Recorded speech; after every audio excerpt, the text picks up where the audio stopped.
I found a record of a call made from my house on a night. Nobody was supposed to be there. The number was mine.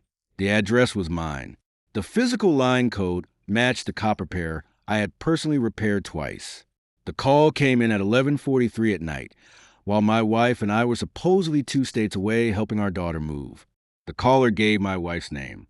Then she asked the telephone company to disconnect the line immediately. Across the bottom of the dispatch page, my closest friend had written, "Do not reconnect until she leaves." His name was Russell Vance. Russell had stopped speaking to me 3 weeks after that night. For 26 years, I believed it was because I reported one of his crews for falsifying repair times. The ledger said otherwise. My name is Carl Dempsey. I was 71 when I found that page, retired from supervising a telephone switching office in Little Rock, Arkansas. A local historical society had received several pallets of old company records before warehouse demolition. I volunteered to identify what was worth preserving. The dispatch book was from August of 1999. Beside the disconnection order were two smaller notations. One showed an attempted outgoing call from our kitchen extension after the line had been isolated. The other listed a number in Fayetteville. I knew that number too. It belonged to my younger sister, Marlene. Marlene and I had not spoken for nearly 9 years after our father's death. I had always believed she chose silence. Now I was holding proof that someone tried to call her from my empty house. Someone using my wife's name. Someone Russell was helping. And 1 minute after the attempted call, he wrote a second instruction. Block all toll connections. No operator assist. I read it 3 times. Whatever happened in my house that night, it involved my wife, my best friend, my estranged sister, and a telephone line. They were desperate to keep silent. The ledger was authentic. I knew the paper stock, the operator abbreviations, and the red pencil used for urgent service changes. The entry had been made at the downtown switching office, where I had supervised evening maintenance for 11 years. I checked the employee schedule. Russell was not assigned that night. He had signed in at 10:52 under emergency callback. The reason field said, residential line compromise. No trouble ticket existed before that. I searched the associated test binder. My number appeared again. Line condition normal. No short. No ground. No crosspair. That meant the disconnection was not a repair. It was deliberate isolation. The technician who performed it was named Gloria Nash. She had retired to Hot Springs. I called her. She remembered Russell immediately. He came in wearing jeans and bedroom slippers, she said. What did he tell you? That a woman at your house was receiving threatening calls. What woman? He said your wife's niece. My wife, Janice, had no niece. I asked whether Gloria heard the caller. Yes. She sounded young. She used Janice's name? She said, "This is Mrs. Dempsey. I need the line shut off." Russell stood beside me and nodded. Why not disconnect at the house? Because he didn't want anyone seeing a truck outside. That detail tightened everything. Russell had entered the switching office off duty, lied about who was in my house, and used my wife's identity to isolate my line without creating a visible service visit. Did you ask questions? I asked him if he knew. What did he say? Gloria became quiet. He said you were the reason it had to be done without permission. I called Russell that afternoon. He lived outside Conway. When I read him the date, he did not ask what I meant. He said, "You found the old book. Who was in my house?" He breathed out slowly. "Carl, leave us alone. You used my line. I protected somebody." "From me?" "Not exactly." "Then from who?" He said nothing. I asked about the Fayetteville number. His voice changed. "You saw that too?" "Yes." Another long silence. Then Russell said, "If Janice hasn't told you by now, I'm not going to be the one who does." He hung up. My wife was still alive. She was in our kitchen making coffee. And for the first time in 43 years of marriage, I was afraid to ask her a simple question. Janice knew the moment she saw the photocopy. Her hand stopped halfway to the cup. "Where did you get that?" "The Historical Society." She sat down. I placed a ledger page between us. Who was in our house?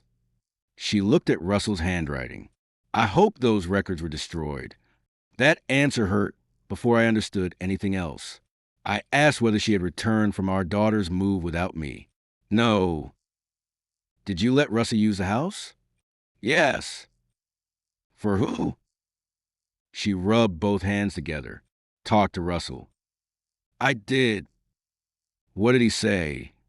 That you should tell me. She closed her eyes. Janice and I had driven to Jackson, Mississippi, that week to help our daughter, Kelly, move into her first apartment after college.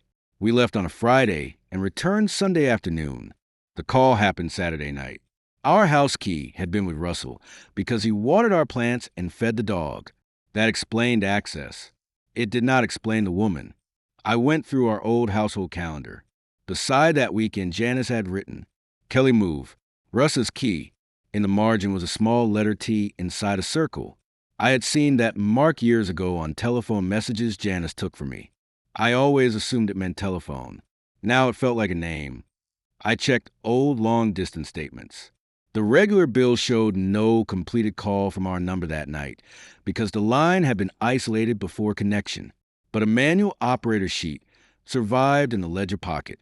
The caller first dialed Fayetteville directly. When that failed, she asked an operator to place a collect call. The name given for the collect call was Teresa. T. I knew one Teresa. Teresa Vance, Russell's 22-year-old daughter. She had been engaged that summer to a man named Paul Haskins. The wedding never happened. Russell told everyone Teresa changed her mind and moved to Dallas. Within a month, he stopped speaking to me. I had assumed he was ashamed about the repair time report. Now I understood his daughter had been inside my house on the night she disappeared from Little Rock. But the question had grown worse. Why had Janice helped hide her from me? Teresa had been part of our lives since she was a child. She babysat Kelly, borrowed our station wagon, and once spent Thanksgiving on our couch after arguing with Russell. I remembered Paul Haskins, too. He sold office equipment. Polite, clean-cut, always ready with an explanation. I never liked him, though not for any reason I could defend. When Teresa canceled the wedding, Russell said she had panicked. Paul told people she was unstable. I believed neither completely. Janice had been closer to Teresa than I realized. She called me that Friday. Janice finally admitted, while we were in Jackson? Yes. What did she want? To leave Paul. Teresa had discovered he had been intercepting her mail, calling her employer to check her schedule, and contacting friends whenever she went somewhere without telling him. He had not hit her. That fact kept everyone from naming the situation clearly, but he controlled her movements through constant pressure. Teresa wanted one night where Paul could not locate her while she decided whether to take a bus to her mother in Texas. Russell could not bring her to his house. Paul would go there first. Janice suggested ours. You suggested my house while I was gone? Our house. Without telling me. Yes. Russell picked Teresa up after she left Paul's apartment. He brought her through our garage just after 10. They planned for her to call her mother, arrange transportation, and leave before dawn. Then Paul began calling our number. How did he know she was there? He didn't, Janice said. Not at first. Paul called several friends from Teresa's address book. Our number was one of them. Russell answered once and hung up. Paul called back repeatedly. That was why Russell went to the switching office. He knew a telephone company truck outside our house would draw attention, so he isolated the line remotely. The first major truth was finally clear. Janice and Russell were not hiding an affair. They had used my empty house to give Teresa one private night, to leave a controlling relationship. Russell had crossed company rules. Janice had crossed the boundary of our marriage, and both believed I would have refused. I asked why. Janice answered, because you already had. 2 weeks before our trip, Teresa came to our house. I had forgotten. Janice had not. Teresa asked me a vague question while I was fixing a loose cord on the kitchen phone. If somebody wants to disappear for a day, can calls be traced to wherever they go? I laughed. Not like television. Then I asked why. She said Paul worried when he could not reach her. I told her, if you're getting married, you don't solve problems by hiding from each other. That was not cruel. It was not wise either. Teresa pushed once more. What if talking makes it worse? I said, then you bring family into it. You don't sneak around. She heard a rule. Janice heard a warning. After Teresa left, Janice told me Paul was too controlling. I said, she's 22. She can end the engagement if she wants. Then I added, but I'm not helping her play games. That sentence became the reason they excluded me. Russell believed that if I knew Teresa was hiding at our house, I would insist on calling Paul or at least answering him honestly. He was probably right. At the time, I believed withholding information during a crisis only made danger worse. Sometimes it does. Sometimes the information is the danger. I looked again at the ledger. The line was isolated at 11:51. The attempted Fayetteville call came at 11:56. It never connected. Teresa needed her mother to send money for a bus ticket and meet her in Dallas. Without the call, Russell drove her to Memphis before dawn, where she bought a ticket with cash. That explained why she disappeared so completely. It did not explain the operator notation. At 12:14, a call came into the switching office from Fayetteville asking whether someone at my number had attempted a collect call. The operator wrote, "Return contact requested. Message held by RV." Russell had not only prevented Teresa from calling her mother, he had intercepted the mother's return message. I asked Janice why. She looked at the page and said, "That wasn't Teresa's mother." Then who was it? She hesitated. "My sister, Marlene." The estranged sister I had blamed for nearly a decade of silence. Marlene lived in Fayetteville then. I knew her number appeared on the sheet. I had assumed Teresa was trying to reach her mother through an old forwarding arrangement. Janice told me something different. Teresa knew Marlene from a church youth program years earlier. She trusted her. Russell intended to drive Teresa to Marlene's house, not Memphis. The first attempted call was to ask whether she could come. When the line failed, Teresa tried collect. The operator could not complete it. Minutes later, Marlene called a telephone company because she saw our number on a caller identification box and suspected something was wrong. She left a message for me. Not Teresa. Me. I felt a cold pressure behind my ribs. What message? Janice looked down. She wanted you to call her. That's all. No. Our father had died 9 years earlier. The week before his death, Marlene and I argued over whether to move him from his apartment. I wanted a nursing facility. She wanted him near her. He died before we decided. After the funeral, I accused her of using his final illness to punish me for living farther away. She told me never to call again. I accepted the sentence because it let me remain angry. Marlene's message that night said she had been wrong. She wanted to speak.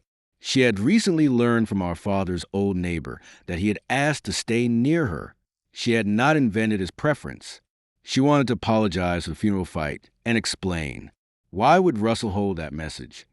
I asked, because you have called her. Yes. And then I understood before she finished. I would have learned Teresa was trying to reach Marlene. I would have asked why. Marlene would have told me. I might have driven home.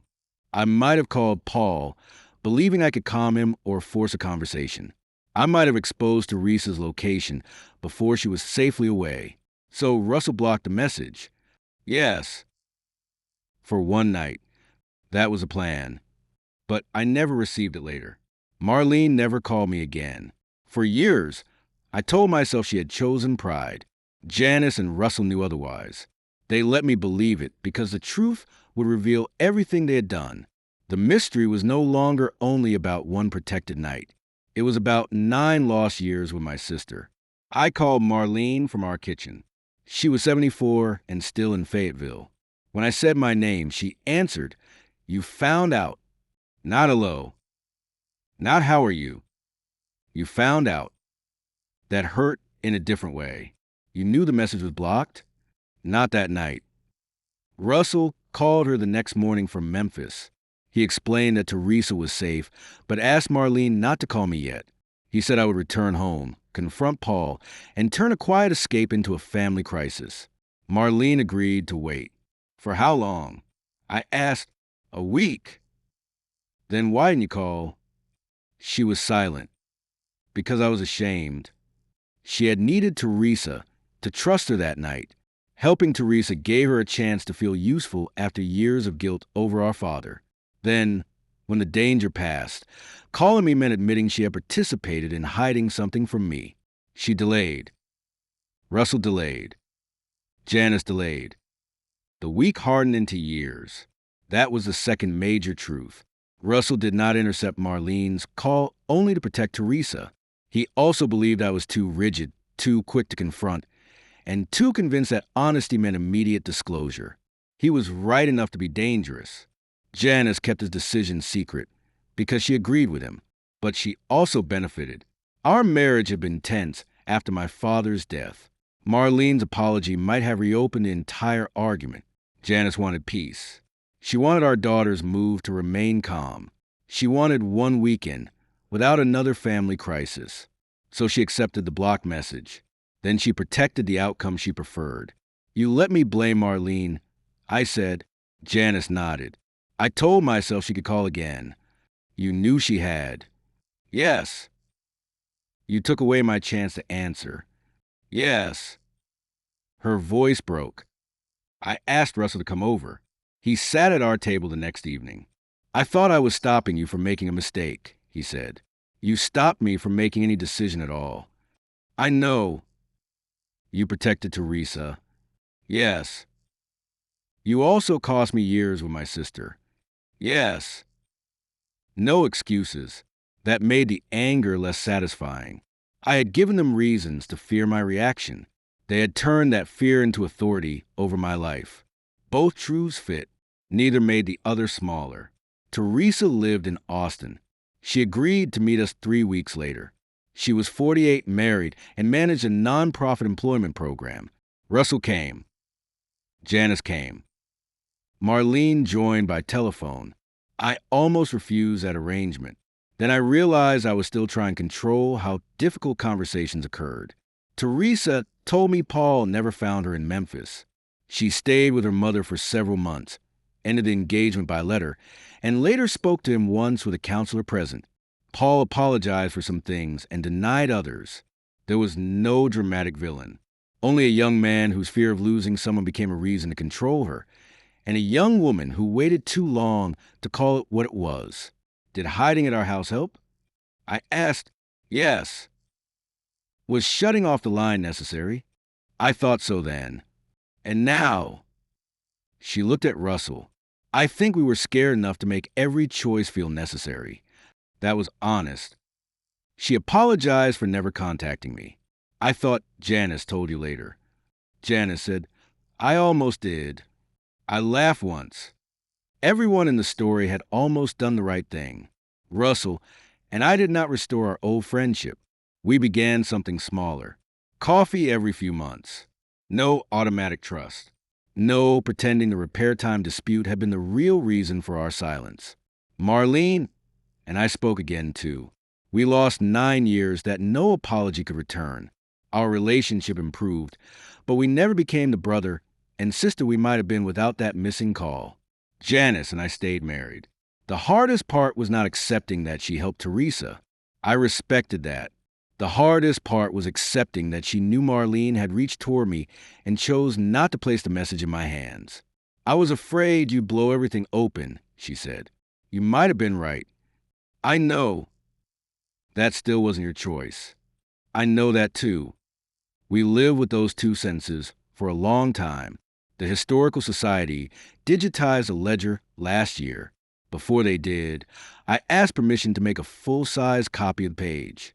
I keep it in my workshop beside an old beige wall telephone from the switching office.